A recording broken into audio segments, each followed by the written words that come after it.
Detachment and disassociation are not the same thing. When you disassociate, you do detach. But healthy detachment is the ability to detach without disassociation, without ignoring aspects of yourself that you don't want to look at, without discounting other people's humanity and just calling them less than human because they're in opposition to you.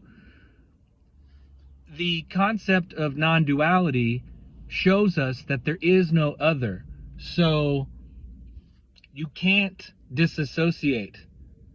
You can in your mind, but if you want the truth, if you want to look at what's really going on, you won't disassociate because there is no difference. There is no differentiation between you and everything else around you.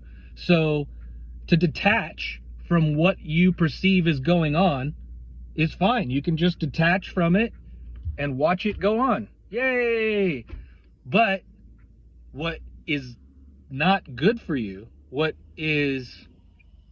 can cause suffering, is disassociating, is on a subconscious level not realizing that you all have a dialogue going on in your mind that is telling you nonsense. It's telling you this is the enemy and you're fine and these are your ideals, etc., etc., etc. All of that is nonsense. If you really disconnect, if you really become unattached, then you become unattached from all those ideas as well. You don't hold on to any of those ideas. So that's true unattachment. The other is disassociation, which separates you from the other in your ideas and your thoughts and how you feel. It puts a barrier there, right? That's disassociation. Disassociation is a barrier.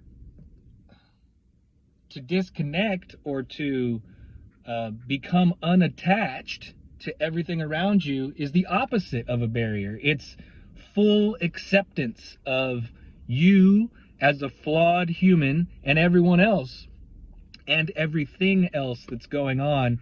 And this level of unattachment, this level of disconnection can happen in a moment. An example would be, it's a funny line, was in a play that I saw, and it was about short stare versus long stare.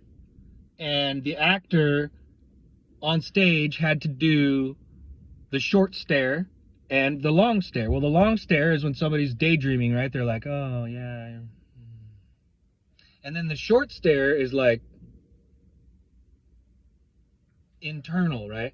Well, either one of these is an example of just how it feels just for a moment to disassociate or to disconnect. Not to disassociate, but to disconnect for a moment, because when you daydream, you may or may not be disconnected. You may have, it may be like a lot of thoughts going on in there, so it might not be necessarily unattached. But when you do the short stare, that feels a lot more like what it's like to be unattached. And if you just continually go back to that moment over and over and over and over again, essentially you can stay in that moment forever. And in that moment, you tend to disappear. You don't really exist because you don't interact with anything.